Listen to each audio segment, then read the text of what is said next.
Here we are on the Low Gap Trail. We're about 1.25 miles into it, and it's quiet. You don't hear a soul. We did have a gentleman pass us who was running. Kind of startled us because he came up on us. We didn't see him or hear him, but he's long gone.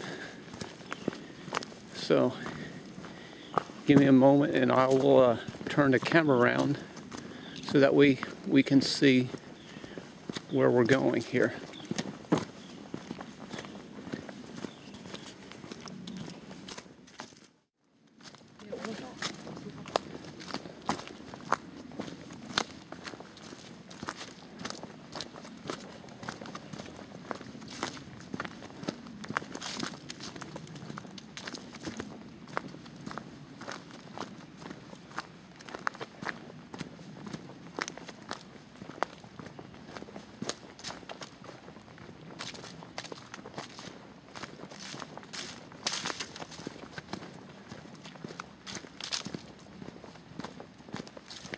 You see this white diamond on the tree. That's basically what you're following. You keep seeing those, you'll be on the right path. So this is what we're looking at right now. And it's probably hard to hear on the camera, but the only sound is an airliner probably cruising by at about 30,000 to 38,000 feet. That's the only thing we're hearing right now. I hear birds. And birds. Right now I think we're in Sweetie Hollow because we're down inside of a valley, which you can see here.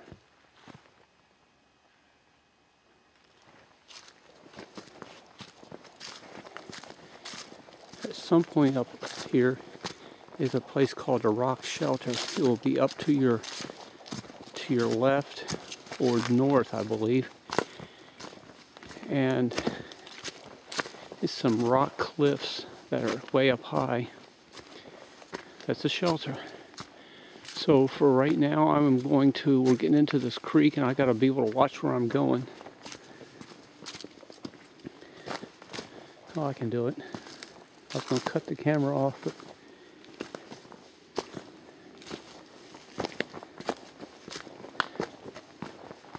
it's about I'm about 50 degrees. It's extremely comfortable. It's only like 40. Well, Laura said it's in the 40s, but it is very, very comfortable out here in the woods at 40 degrees. You would think it would be freezing cold, but it's not. We just took our gloves off. I've had my gloves off for maybe 2 minutes and no sensation of a cold whatsoever. So the only thing you hear out here that's man-made or that has any resemblance to technology is the sound of airliners cruising overhead. That's the only thing you hear other than sound of nature. More to come with the... You heard me talk about the rock shelter? Well, as soon as I turned off the camera, we came around the corner and there it was. So this is the rock shelter.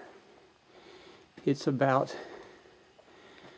from the edge to the back is about in places 20 feet deep, and you can see here it's a little dark. I mean, it might be dark on the camera. It's not too dark to us, but trails down there below you. You kind of can make that out. You could come down here to the trail. Okay, so this will be a place that if you were walking the trail and it started to pour down rain, you could get up here and be completely dry, provided it was not raining in towards you. Or I would not recommend that you get up here and make a fire and camp out up here because of you seeing things like this. This sandstone would break and could fall off if it gets heated by a fire. So Laura found the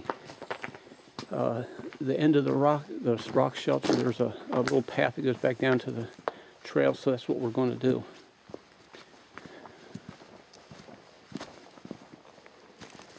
it's much easier to get up here than the way we just came up. Again, according to the map, I'll show you where we're at. Pull that map.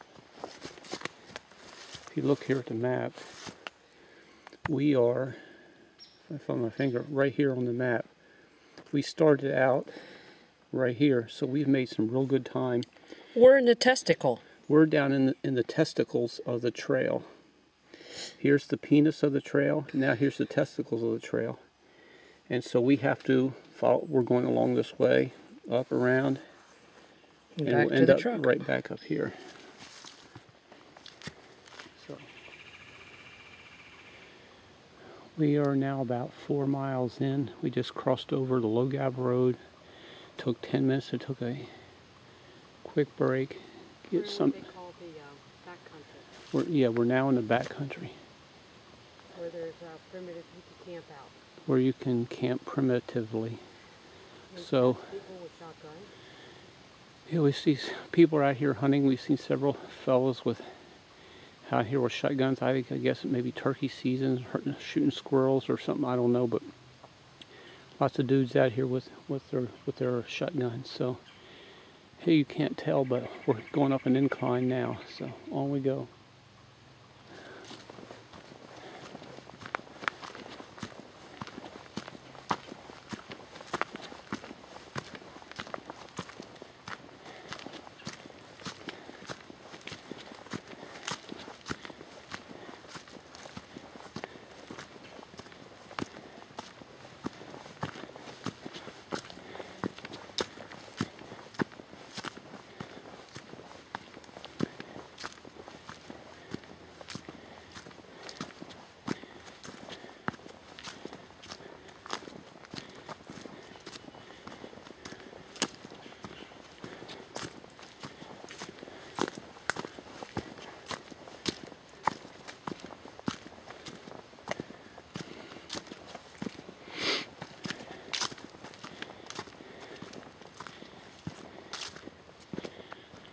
See the diamonds on the tree, so we are still on the Orcut Trail.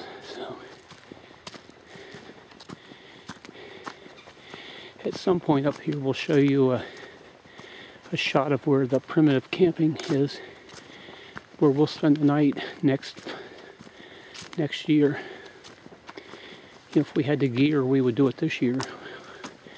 We'd probably do it next weekend if we had the sleeping bags and the pads and the stove. That's basically all really we need at this point. Some high quality sleeping bags, sleeping pads, and a crux stove. So it is somewhere just between 10:15 and 10:30 in the morning. We've been walking since 8 o'clock sharp. Been fun. It's just, again, the only thing we've heard was airliners passing over at a high altitude, a couple of Cessna 172s, and a what sounded like a small twin engine turboprop at a lower altitude. But other than that, that's all we're hearing.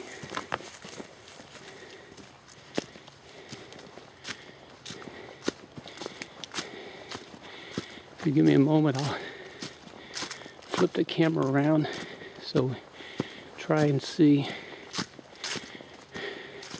us as we're walking. So I've not done this before, so stand by. So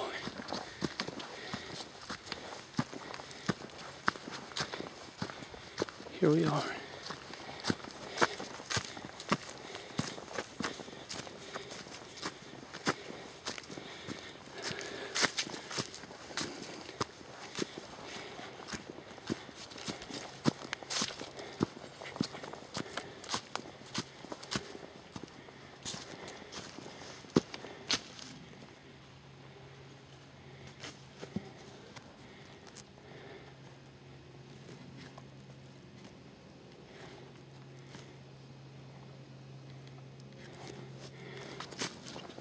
all that mess, we'll have to edit it out.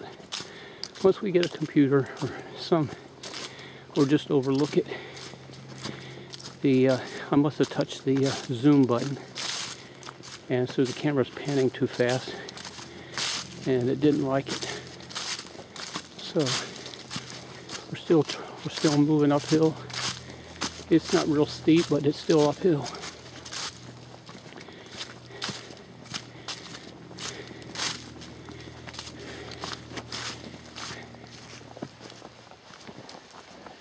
Now we're in some type of a pine forest area. Seen lots of guys with shotguns, and there's a campground up there? Let me show you, there's a little camping site right up here, right off the trail. This might be, because we're going to come camping out here, so we're looking for a spot. Oh, I like this one. See, this would be a nice spot right here. From the camera, it might look like a good spot, but when you start looking at... You've got over there, put the tent? Yeah. You got some areas where this might be a good spot, so... Okay, more to come later. We just came to the Tecumseh Low Gap Trail split. We're at the 6.4 mile marker, and it is 12:35, so we've been walking for 4 hours. We just took a 45-minute break. Now we're heading to the left. Well, I don't know which direction that is, but anyway, we're going to the left here. We're over halfway now in 3 hours and 3.5 hours, something like that.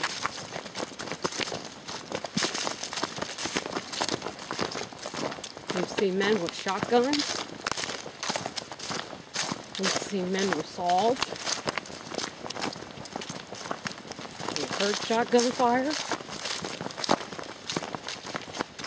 Seen a lot of runners.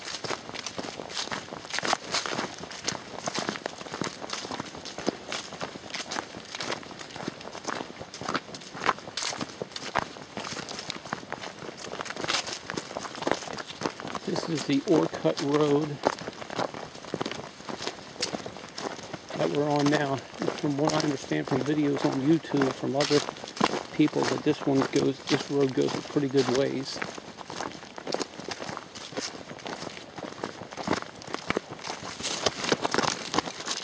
Wow, almost tripped over a branch. Yeah, we'll follow this road for several miles before we end up. Right now we're heading northwest, and we will continue northwest until we get up by a radio tower, which we saw coming in. And then we will make a track going towards the southwest, back towards the parking lot where we parked. So right now we're up on what's called Shipman Ridge, S-H-I-P-M-A-N Ridge.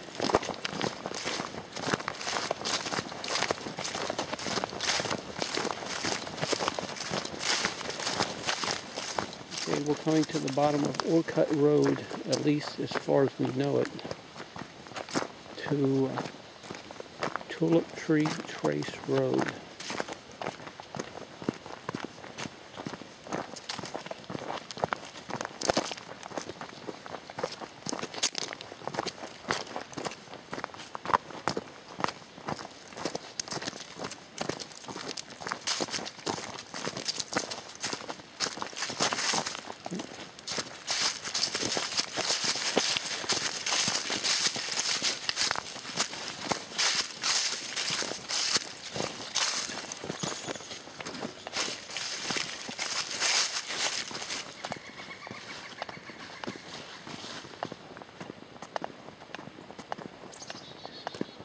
Oh brother, we got a steep hill to go up now. But that's the way back to the truck. So, yeah, we're within 100 yards of the end. Maybe 200, but we're nearing the end. I see a clearing up here.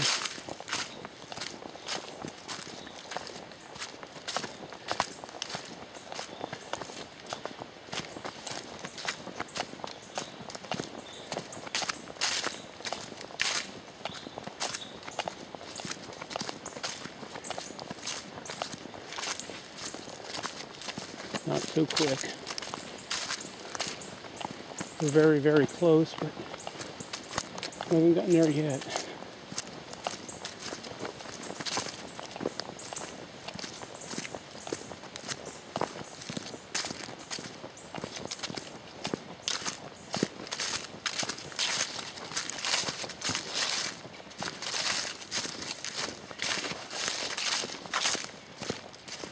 Right now we're looking at, including breaks, 6 hours and 5 minutes.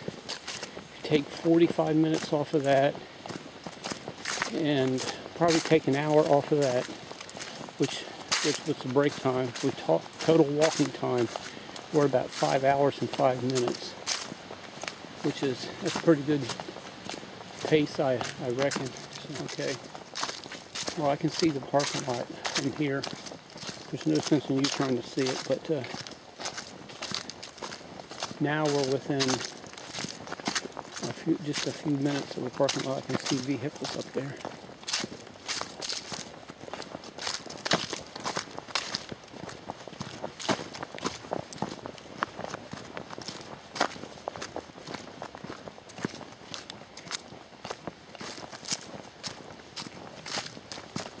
Someone might ask, how do you know where to go when you get out there in the middle of nowhere? Stay on the trail, look for the white diamonds on the trees. They're about every 50 to 100 yards, or maybe 200 yards. As long as you stay on the trail, look for the white diamonds that are painted on the trees. You can't get lost. Follow the map from Hiking Indiana book, and you'll have no problems. We had no problems.